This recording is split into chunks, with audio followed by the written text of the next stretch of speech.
Good evening, everyone. Thank you all so very much for your patience, and thank you for being here tonight. We're so delighted you could all join us here for the launch of David A. Robertson's All the Little Monsters, How I Learned to Live with Anxiety.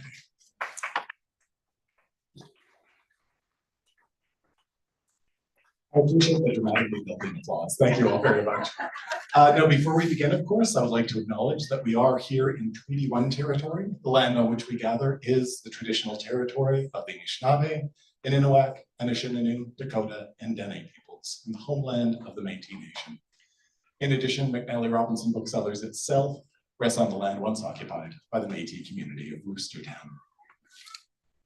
I will not take up too much time at the beginning because I know you were all desperately wanting to hear from the incredibly interesting people we have here to speak to you. Just a few quick housekeeping notes, and then I have the incredible honor of introducing tonight's participants. So there will be a reading from David Robertson from the podium. We'll then move along to a conversation hosted by Shelagh Rogers at these chairs to my left.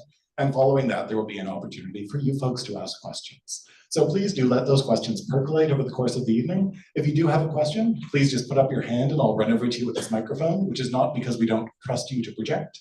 It's just to ensure that those watching live can hear your questions as well. You can spend more time answering than repeating. I'll be back at the end with some incredibly thrilling notes about how you can get a book signed, so please do stand by for that high point of the evening. I could speak for a very long time about just how impressive David A. Robertson is, how incredible his writing career has been and continues to be. We here at McNally Robinson Booksellers hold him very close to our heart. And this is an incredible book. And we're so very pleased and humbled to play even a small part in welcoming it into the world. Heather O'Neill mentions that this is a memoir as a work of extraordinary generosity, to which we would incredibly agree. And Shelagh Rogers, no less an authority than Ms. Rogers, mentions at the end of her introduction, David told me that he thinks his best writing comes when he's writing about difficult subjects. This book proves him right. Gratitude for David's candor, his courage to speak his truth, and for building belonging. All the Little Monsters is for us. Now, you get to meet those two wonderful people. Our host, Shelagh Rogers, is a veteran broadcast journalist. For 43 years, she made a home at CBC Radio. For the last 15 of those, she was the host and co-producer of The Next Chapter, devoted to writing in Canada. In June of 2023, she stepped down from the CBC to pursue other adventures. Shelagh has been an advocate for mental health awareness, accommodations, and action. In 2008, she received a Transforming Lives Award from the Centre for Addictions and Mental Health, and was named a National Champion of Mental Health. She has received the Hero Award from Moods Disorders Ontario and CMHA-BC's Mental Health Voices Award. In 2016, she was the inaugural winner of the Margaret Trudeau Award for Mental Health Advocacy for sharing the story of her long relationship with depression. Shelagh is a member of the Métis Nation of Greater Victoria. Her family roots are Red River, and she and David share a connection to Norway House, where Shelagh's great-grandmother Edith was born. Shelagh has been treated to Dave's magical mystery van tours of Winnipeg and found them so enticing that she moved here a year ago. David A. Robertson is an author, editor, and speaker on Indigenous issues, mental health, and freedom of expression. His books include the novel The Theory of Crows, the memoir Blackwater, the picture books When We Were Alone and On the Trapline, and the middle grade series The Mizowa Saga. He has won awards such as the TD Canadian Children's Literary Award, the Alexander Kennedy Isbister Award for Nonfiction, the Carol Shields Winnipeg Book Award, and the Governor General's Literary Award, and has been shortlisted for many others.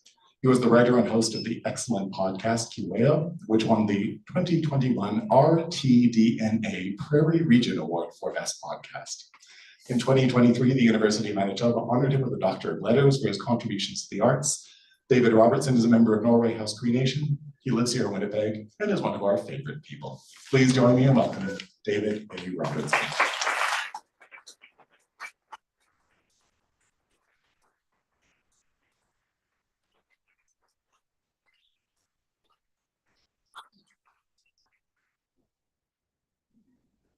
All right. Thank you, John. Oh, straight to the chairs. I'm all right. Okay. And hello. How wonderful that you're here, and how wonderful that you're watching online as well. Blizzard schmizzard, right? Except for those who might have been driving through it today. Yeah, that's crazy. Who would Yeah. do that? Not me. Really? Nope. No? Do you know anyone who looks like you that might have? I don't know. A little bit of white knuckles. How was your day today? It was adventurous. Yep, Yeah, yeah, I'm glad to be here. yes, we have to leave it that way because apparently you're not supposed to drive on closed highways, No, right? Okay, all right, yes. Okay, so we'll just leave it there. Yeah. It's, I love this. This is Winnipeg on a Friday night, standing room only, hundreds of people online, to listen to a discussion about a book about anxiety. I mean, this, It's appropriate. I love Winnipeg, don't you? I do love Winnipeg. Yeah. Yeah. What got you thinking about writing this book to begin with? It was really probably a moment. In a lot of ways, like Blackwater, I feel like I've been writing it for a long time.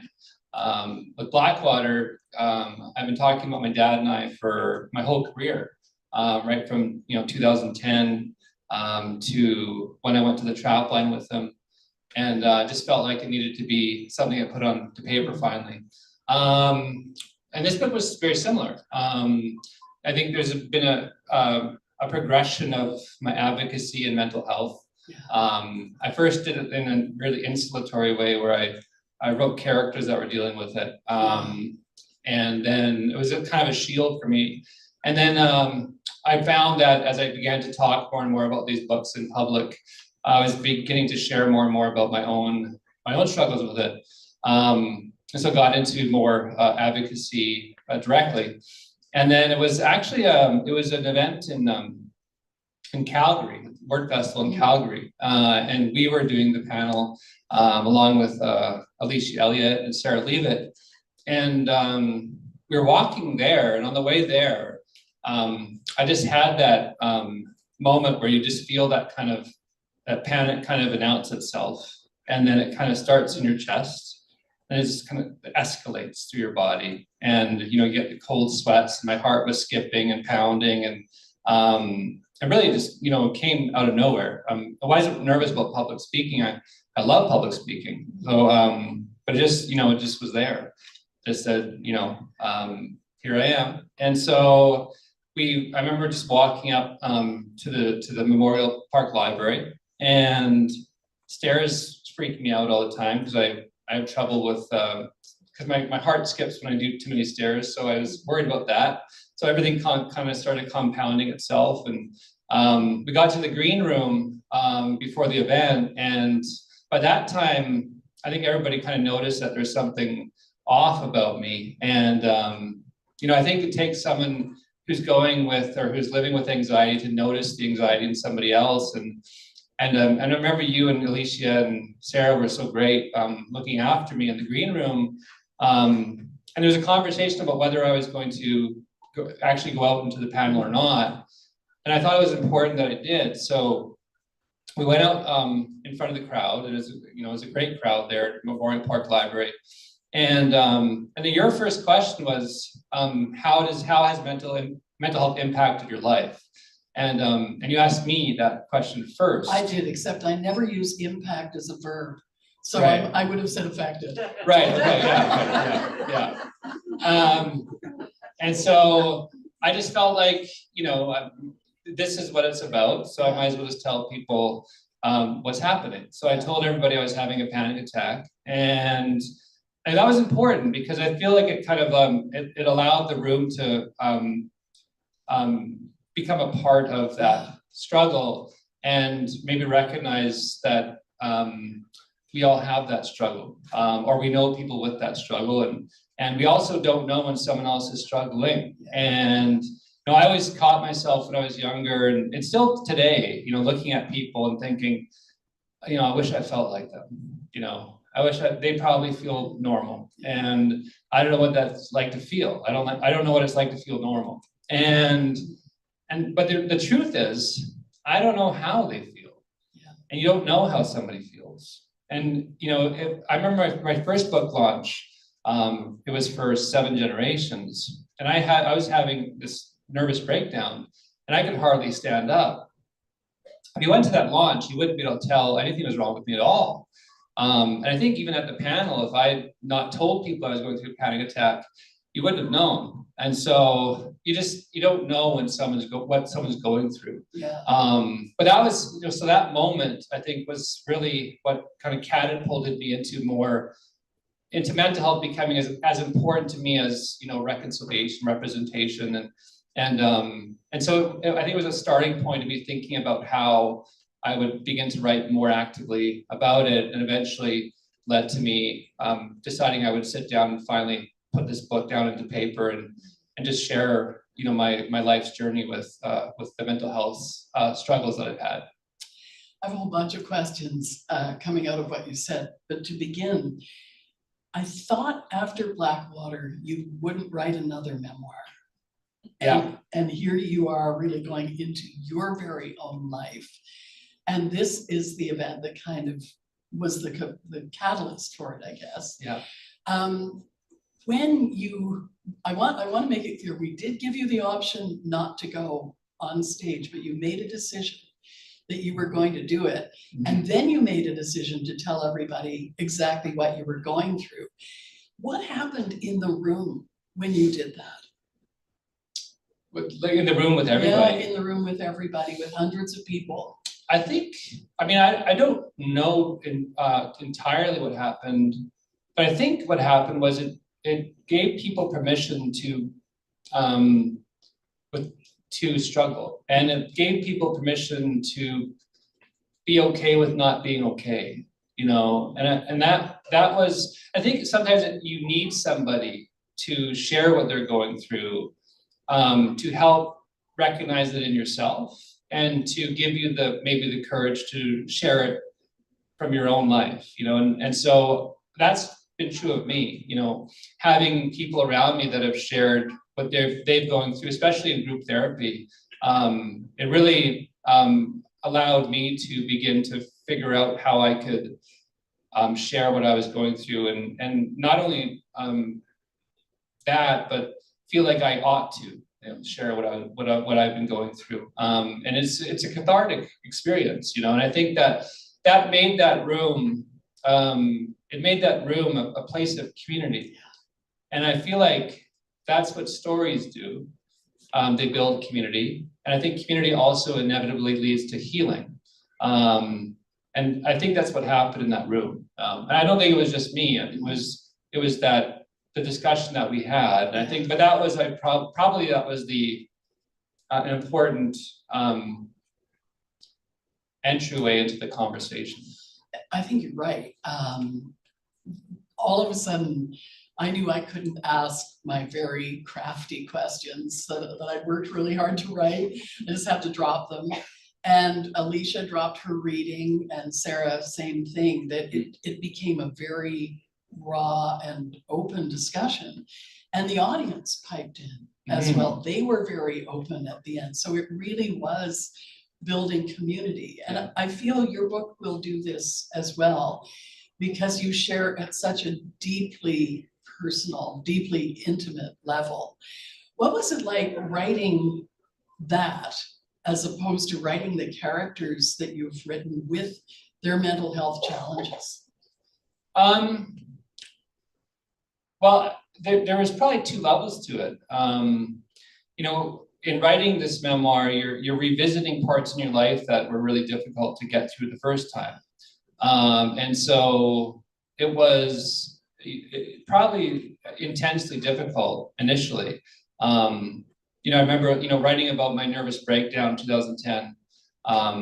It's hard to revisit that. It's hard to kind of, and when you're a writer, if you're going to write with real authenticity, you have to open yourself up to feel the things that you were feeling at the time. You have to be able to make yourself emotionally bare, you know, for other people. And so I had to let all those feelings back in to convey them. And so you kind of like, you feel those things all over again. And that was tough. You know, it was, you know, in a lot of ways, All Little Monsters is much more intimate than Blackwater ever was. And so, and, you know, writing about my father's death was, you know, really, really difficult. That's probably the most difficult part of the writing of this book was, you know, writing about the moment I heard we lost him. And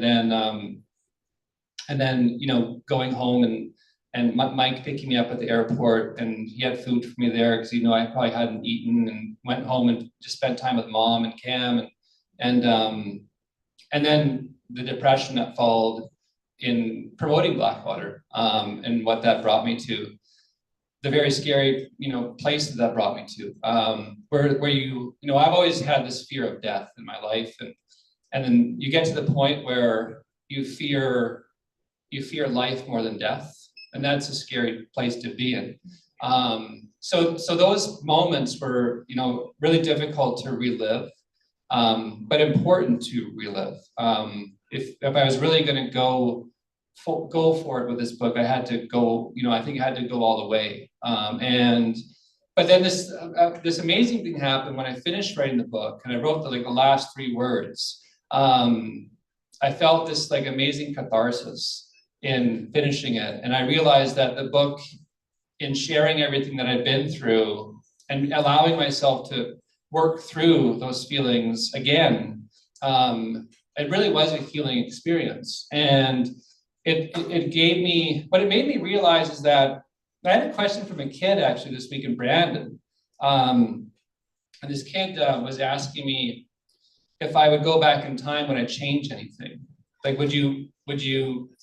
And I said, I don't think that I would, you know. And so, and it sounds a little crazy because, you know, I was, you know, I've been, you know, suicidal several times, and I've been through some really, really, really awful bouts of anxiety. I've had a couple of breakdowns, and you think, well, you would, you know, if you go back in time, you would change those things. But you know, I think I quote in the book, you know, Stephen Colbert, and he said in an interview that I watched actually again last night, is that you have to be grateful for everything in your life, the bad things and the good things. And you know, the bad things that happen in our lives, what they do is they allow us to recognize the bad things in other people's lives, and we can connect with each other in that way. And so everything that I've been through in my life, the good and the bad, have made me who I am. And so without my anxiety, without my depression, without those moments where I was very close to, you know, not wanting to be alive, I wouldn't be the same person I am today. And I like who I am for the most part. And who I am is a product of those struggles too. And so I wouldn't change any of that. Because that was a great question that kid asked me, but that's what it made me realize, is that I'm a product of everything. And what I've been through is, I think, made me stronger, and has allowed me to get through things that I've been through when it happened again in a little bit of a better way. I just want to mention the last 3 words are "you got this." So yeah, those are the last 3 words that. There's a spoiler. Oh. The spoiler alert, Sheila. They're not really the last 3 words because they're acknowledgements as well. But, that's true, yeah. But, no, what you've said is so interesting to me, Dave, because we were having breakfast the other day at Stella's, and you said, I wouldn't change having anxiety. Yeah. I would not want to be a person who did not have anxiety. Right. And you were just starting to tell me that, and I said, no, don't tell me. I want to ask you about that. Yeah. And I think it's so interesting that it has allowed you to make these connections. And it would be very hard to imagine who you are without that. Well, I wouldn't be. Yeah. That's the thing, I think, is I wouldn't be who I am.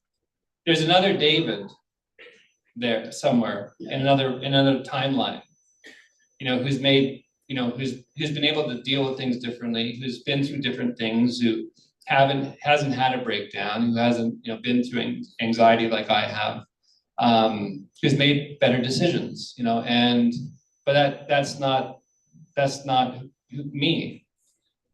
And so I can't have that David, but I don't think I would want that David,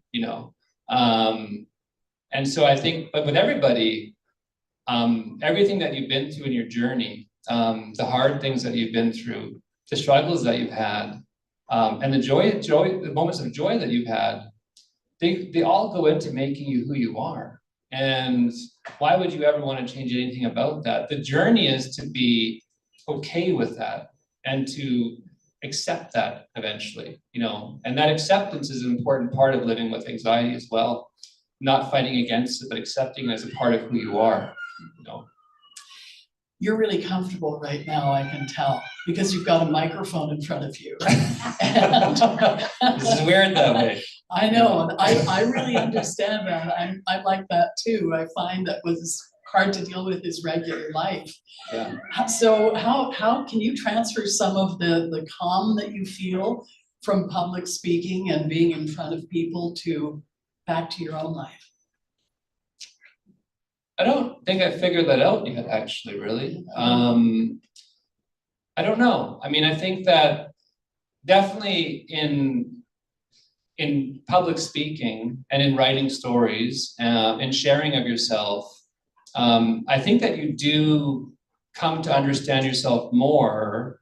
And in that understanding, you learn more about what works for you in overcoming the things that you have to deal with in your life. So, in September, I had this really awful breakdown, and I came out of it a lot sooner than I would have 10 years ago, and it's because I had different tools in my toolbox that enabled me to get back on my feet. And so I think that realization, through the work that I've done in this public sphere, which I'm lucky enough to be in, I'm grateful for it. I learned a lot about myself in telling stories in front of people.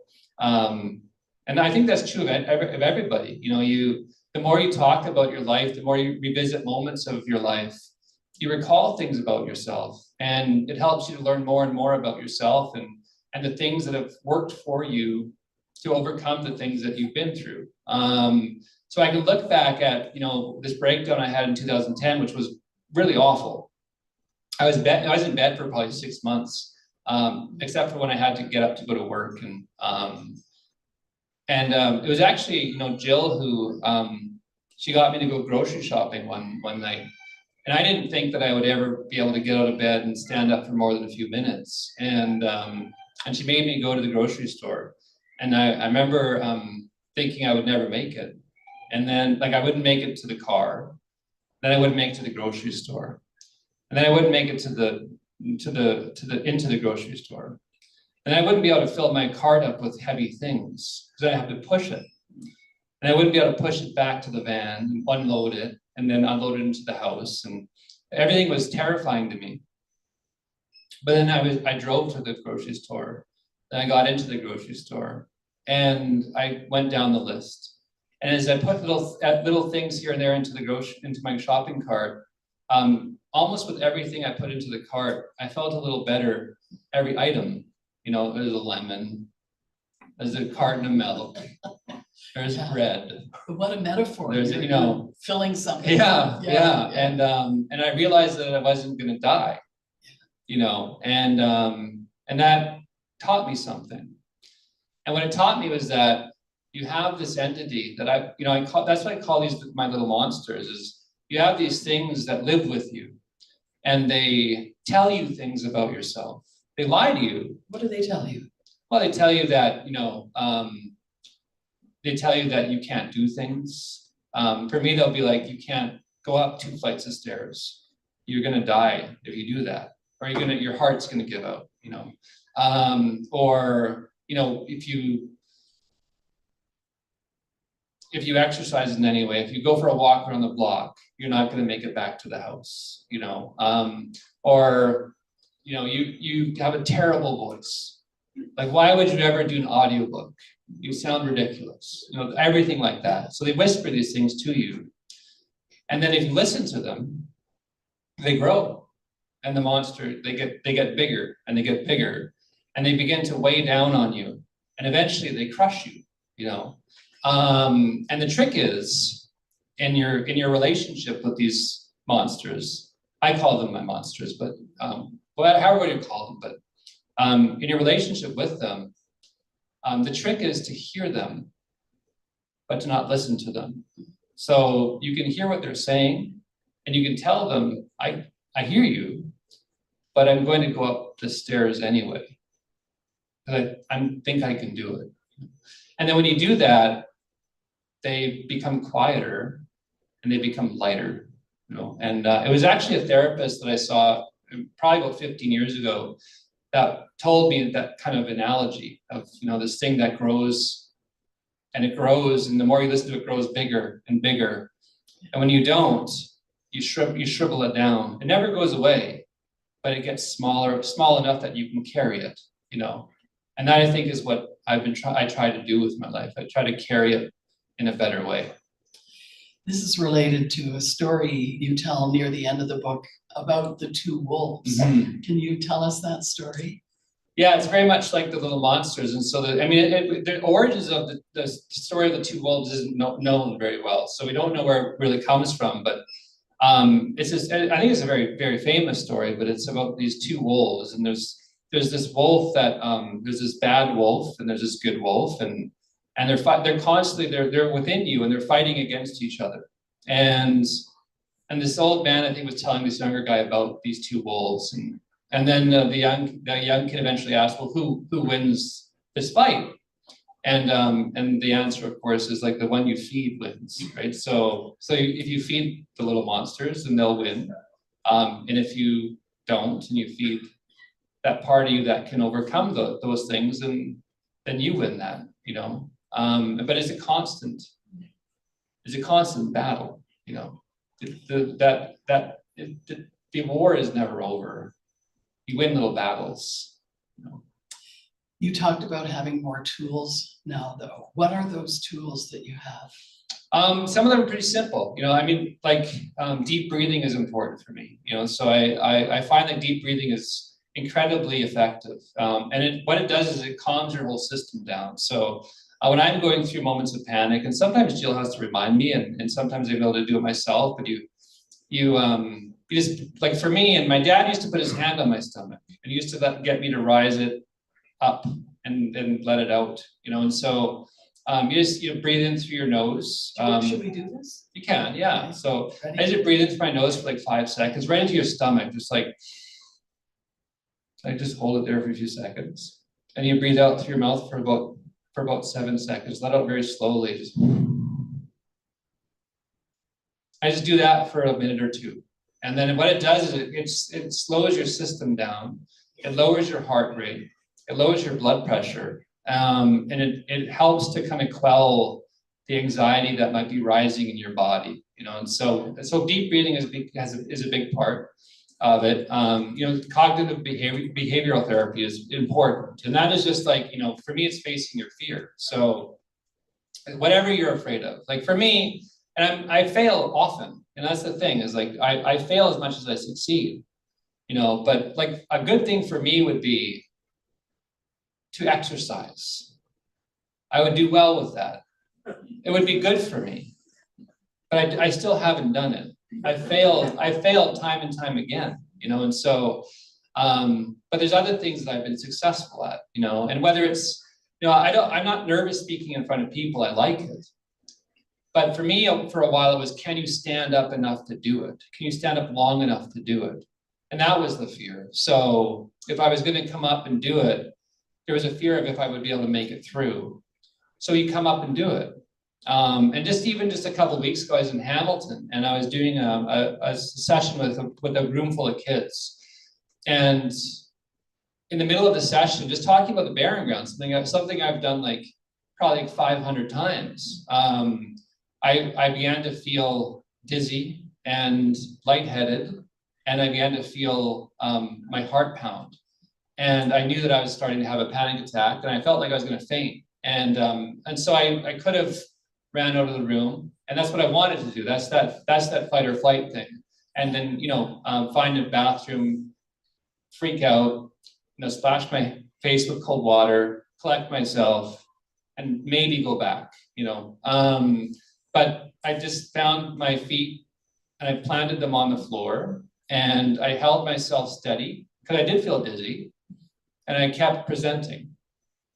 And so that was me not listening to the fact that I was being told that I was going to faint, I was going to pass out, and I didn't. And so there's things like that, so you have to expose yourself to the fear that you have and face it, and in that way you can overcome it oftentimes. And then there's practical things as well, like medication has been very important for me, and some medication I should be off of now. I'm on anti-anxiety medication, and that can be a crutch. And so I have to be careful with it. And I'm just talking to my doctor recently about starting to wean off of it, because I don't want to become so reliant on it that I don't feel the things I should be feeling to be able to overcome them like I ought to, and so, but, antidepressants,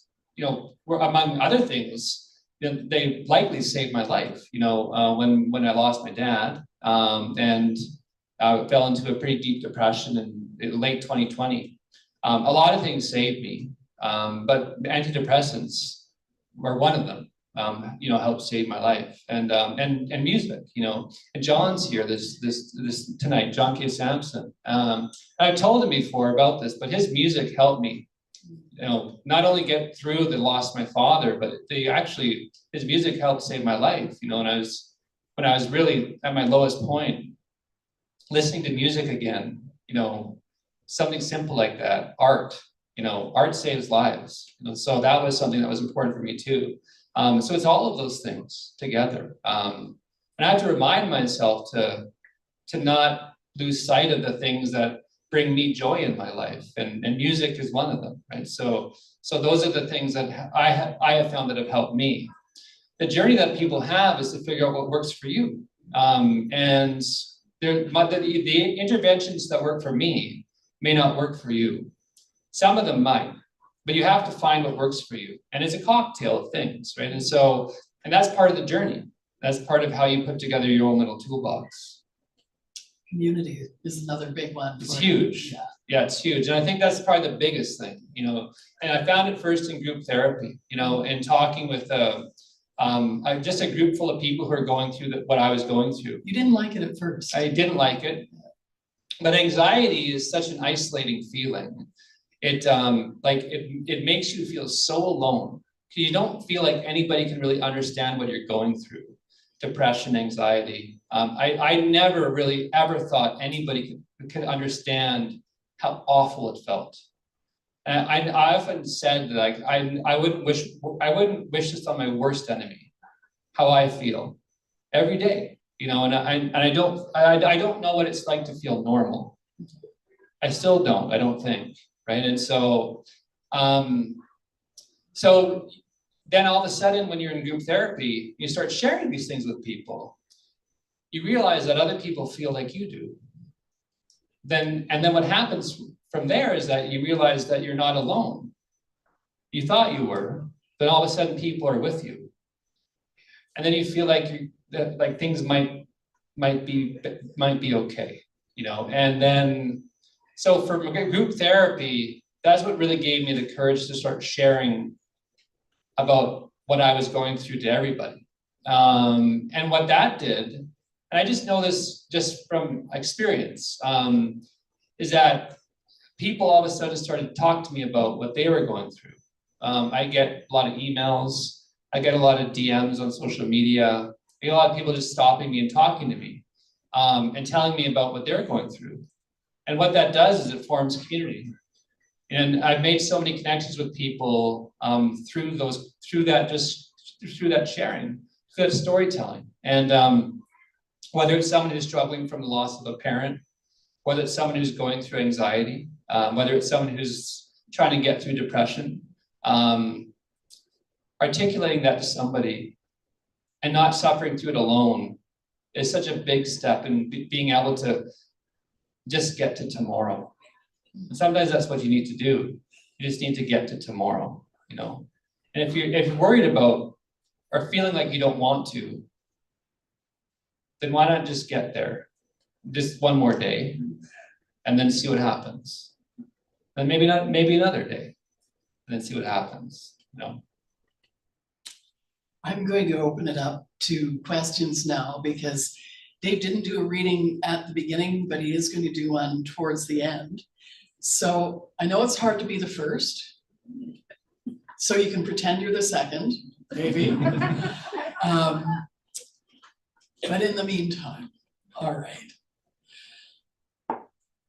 I think you've been so beautifully open this evening. The book it's even deeper and more profound and more detailed. And you're okay with people getting in touch with you. Yeah. That's Yeah. amazing. Yeah, I tell people to email me. Yeah. If they don't, like, especially if someone doesn't feel like they can tell somebody else, I'm available, you know, and I'm okay with that. And I get a lot of emails because of it, but I always respond to them. And sometimes you just need to be able to just email somebody or call them and just have someone listen to you, you know. I'm not a therapist. There are things that I can do to help, but I need help, you know. So the best thing that I can do sometimes is listen and maybe just share a bit about what I'm going through too. And that, I think, is cathartic for everybody, you know. Yeah, so I do encourage people to, I always do anyway, you know, to get a hold of me. If you feel like you need to talk to somebody, I'm always available. I'm not hard to find, you know. So. Is there a question from here? Yes. Hi, thank you for sharing about your life and who you are and what you're going through. My question is, was it difficult for you, or how was it for you to share about your anxiety with your family? I mean, we all have very high expectations of ourselves, and even though family may be really supportive, that might have been difficult. How was it for you? I know I have a great support system around me. You know, my brothers, you know, are very supportive. They always have been. My mom and my dad, you know, they've always been very supportive. And of course, like my immediate family, like my kids and Jill, you know, they understand what I live with. And we have open conversations about it. And in that way too, because, you know, the anxiety is not proprietary for me and my family. Like some of us have it too. And so I think in that way, we also have an ability to support each other, you know, in what we live with. So no, I'm pretty open about it. You know, my kids are very aware of, you know, what I live with. And of course, Jill is very aware of what I live with. Yeah, I think that's important, I think, for my kids. I think it's important for my kids to see that vulnerability in me. And I hope that it helps them to understand why sometimes I don't think I've been maybe the father that they've deserved me to be. You know, I would have liked to have done more things with them, but I haven't been able to in the past. And I think that they understand that, maybe understand why sometimes. And it motivates me to try and be better for them. Thank you for your question. Just while John is walking over, can I ask what it was like to talk about it with your mom and your dad? I mean, it's easy with my mom and my dad, you know. My dad and I talked about everything, you know, and mom and I, you know, I think are also very open with each other. So, and you know, my dad was very helpful for me, and my dad was a counselor, so he was trained for it. My mom was just, you know, trained from life and how to deal with it too, and she was great with me. And she still is great with me in dealing with it as well, and just kind of even just talking with me about it. She's come and like brought me Xanax when I'm, you know, doing like a photo shoot near our house. Like I was doing a photo shoot like in Brockfleet Park by our house, and I had run out of Xanax, and she came by and gave me some. It's like She's your mule. But yeah, no, my parents are great. You know, they've always been great in many ways. You know, but yeah, like they're the most supportive people. I've been very lucky. You know, my parents have been the most supportive people that you can imagine. You know, in having them with me. And losing my dad, it was tough, but I still have him. You know, and my mom is always there. You know, she's here probably. I didn't see her, but I'm sure she's here tonight too. So it's nice just knowing she's in the room. Yeah. Too. It's calming. Yeah. Yeah, there we go.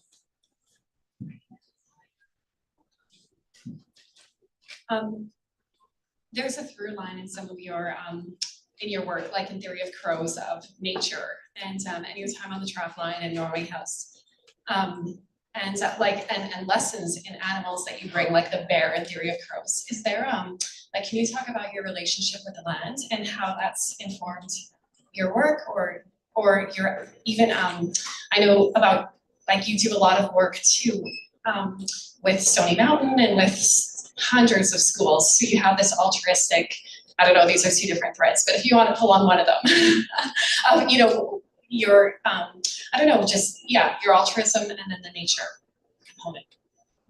I don't know if I'm altruistic or not. I just like, one of the things that my dad told me when he was around and we were talking about work, he just wanted me to do things that would help other people. You know, whatever I did, he wanted me to do things that would help people. And so I've tried to like live up to that legacy, because he did incredible things for people in this community. My dad did. And so I just try to like keep up, you know, with that. The question of the land, you know, the land is kind of present in everything I do now.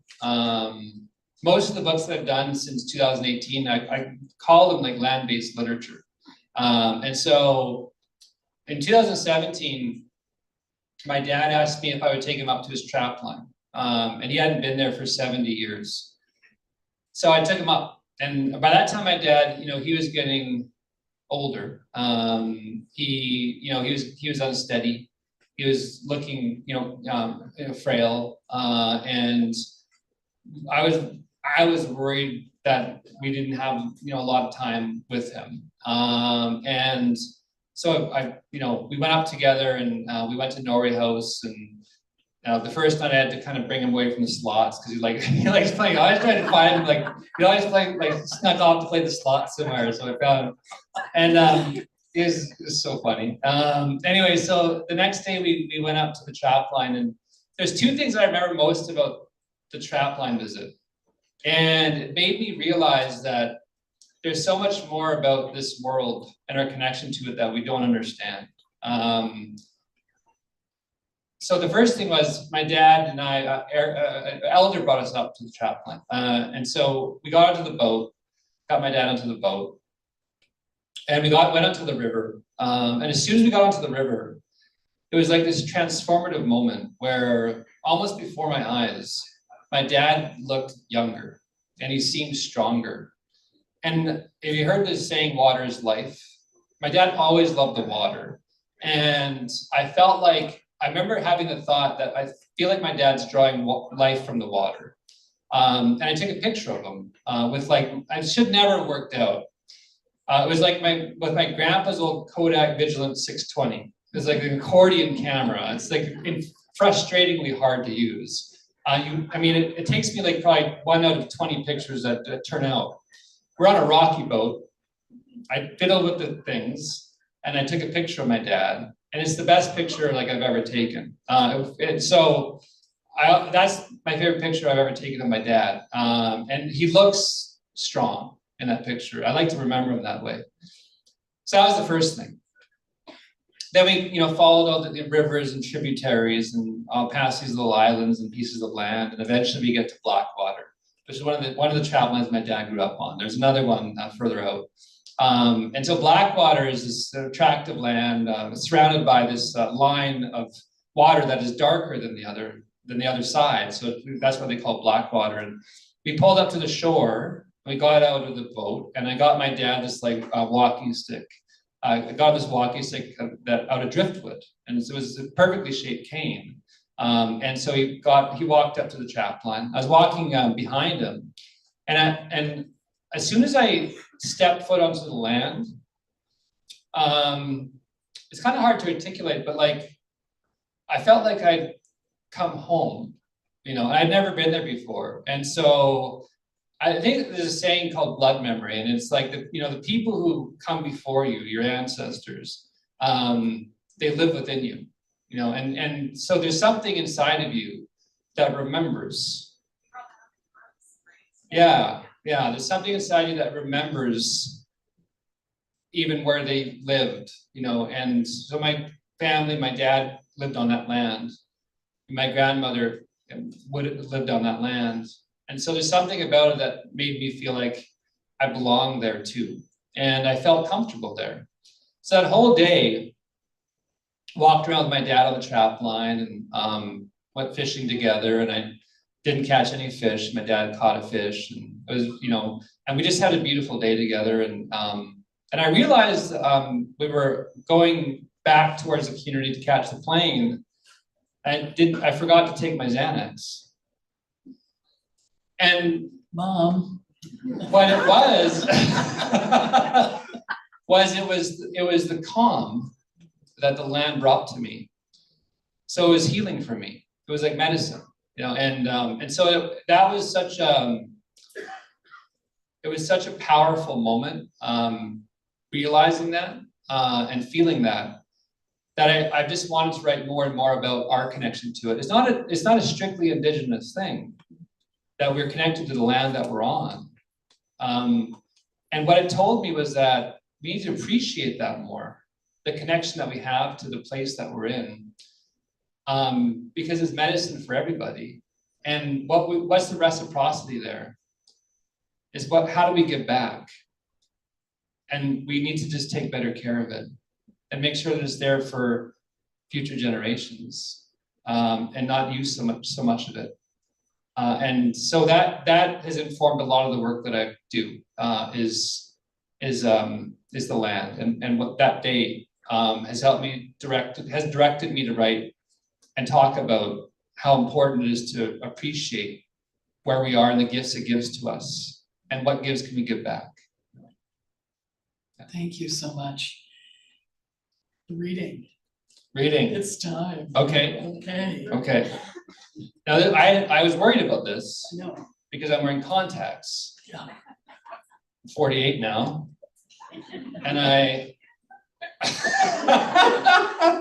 might have to take out my contacts. Really? Yeah. No, I'm okay. Okay, here we go. The day I have to get progressive contacts, my God. Okay, here we go. Just for today, I will not worry. Just for today, I will not be angry. Just for today, I will be grateful. Just for today, I will do my work honestly. Just for today, I will be kind to every living thing. They are Reiki intentions and principles, and what they say to me is exactly what I often need to hear, but fail to listen to. Just for today, I'm going to ignore all those little monsters and live the way I want to live, the way I wish I could live, and see what happens. Dad died in December 2019. right after Christmas. It wasn't until 2022 that I tried golfing, which was my thing with Dad. It was one of the foundations of our relationship. We spent hours and walked miles on golf courses. At the time of his passing, I still had never beaten him, except for one round where he was sick. I don't have the heart to count that as a win. It was a win with an asterisk, maybe. We tied the last game we played together. It felt wrong golfing without Dad, almost as if I was acknowledging his death and moving on from him. But then I realized it was the opposite, especially when I got to golf with my son, Cole. I wanted him to remember golfing with me like I remembered golfing with my father. I went to John Bloomberg Golf Course with Cole and my brother-in-law, Martin, and we golfed the front nine. There were no power carts available, so we could either wait 10 to 20 minutes to see if a power cart came in, or we could walk. If we chose to wait, there was a good chance we wouldn't get 9 holes in before dark. If we went out right then, we would almost certainly finish. Here's the thing. I had it in my head that if I walked, it would set off my heart. And without a cart, I'd be stuck without a quick route to the hospital. Golf courses, even the relatively flat Bloomberg, have hills and valleys, and walking up them is like climbing stairs. We all know how I feel about stairs. To make matters worse, I'd have to use a pull cart, weighed down with golf clubs. The voice whispering in my ear was telling me to wait. It was much safer to wait. I'd live if I only just waited. I thought of my father and of how Cole would remember the round. Cole's been around for a few of my panic attacks, and I've neglected his worry in favor of my own self-involvement. I didn't want him to worry about his father. I wanted him to have fun playing golf with his old man. I decided that we would walk, and I didn't let Martin and Cole know how scared I was. On the first hole, I played terribly. I was preoccupied. I was focusing on my heart. I was rushing so that we could finish sooner and get it over with. I walked down the fairway, taking 3 shots to Cole's 1, and had a conversation with my anxiety that went something like this. Your heart is skipping like crazy right now, Little Monster said. Do you feel it? Feeling my pulse is almost as bad for me as Googling symptoms. I try not to do it, but I'm hyper aware of irregular heart rhythms anyway. I knew that my heart was skipping as much as an old warped record under a dull needle. Yeah, I can feel it, I said. You might pass out by the time you get to the second tee, Little Monster said. You're right, that could happen, I said. But you know what else could happen? What's that? Little Monster asked. Nothing, I said. I mean, what if everything works out? What if my heart settles down and I have a good time? Fuck you, the Little Monster said. Fuck you too, I said. My heart skipped prominently for the better part of 3 holes, but then a funny thing happened. Halfway through the 3rd hole, I stopped noticing my heart as much. It stopped skipping as much, and I played the rest of the round without allowing fear to control me. The first 2 holes, I'd shot an 8, the dreaded snowman, and a 5, a double bogey, on an easy par 3, respectively. I was down by 3 or 4 strokes, and I had a long way to go if I was going to give Cole a challenge. For the next 6 holes, I parred 4 and I bogeyed 2. By the time we reached the 9th tee, it was a close match between all 3 of us. I was up by 1 on Cole and 2 on Martin. I made a mess of the 9th hole. I'm going to be honest, but I had a putt to win for a double bogey, but nobody needs to know that. The point was that I had made a choice. Every day, we're faced with several choices when it comes to mental health issues. We face something, or we run from it. Choices have outcomes that are positive or negative. I chose to think of my father in a good way and to golf with my son so that we could both have memories to cherish. Like Dad and I cherish memories we shared on the course. I also beat Cole, which feels right. I walked an entire 9 holes, And it reminded me of the trip I took to Superstore years earlier when Jill made me grocery shop. I didn't think I could do it, but with every step and every shot I took, I felt better and more confident. I came home that evening having had a great time and knowing that if carts weren't available next time, I didn't have to freak out about it. In fact, maybe I'd even choose to walk. Just for today, I will not worry. From that point on, after the walk and a plate of Indian food, I made the choice to go on a journey of rediscovery, not self-discovery. It was the mantra of just for today, but repurposed, personalized. Just for today, I will get out of bed and take a walk. Just for today, I will listen to music that I love. Just for today, I will eat 3 meals even if I don't feel like it. Just for today, I will give myself grace. Just for today, I will be more present in the lives of others. Just for today, I will be here for tomorrow. Thank you so much. David Robertson, great work. All the living ones. Thank you.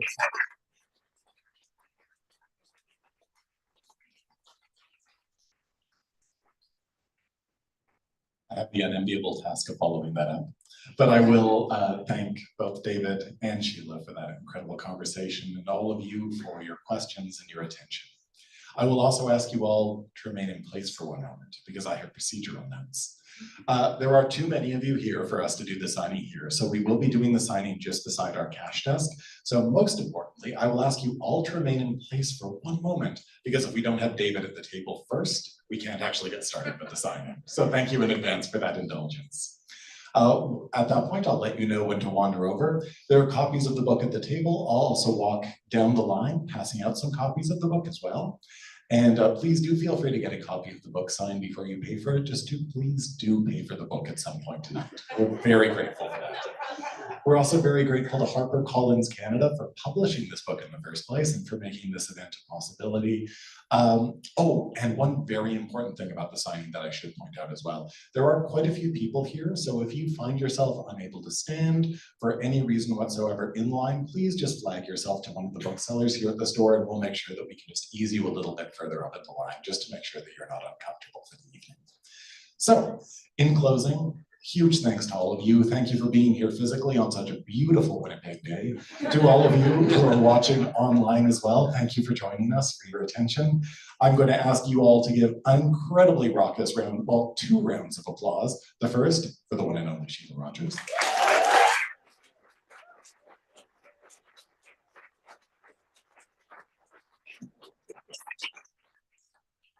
Now stop. And now, applaud David A. Robertson.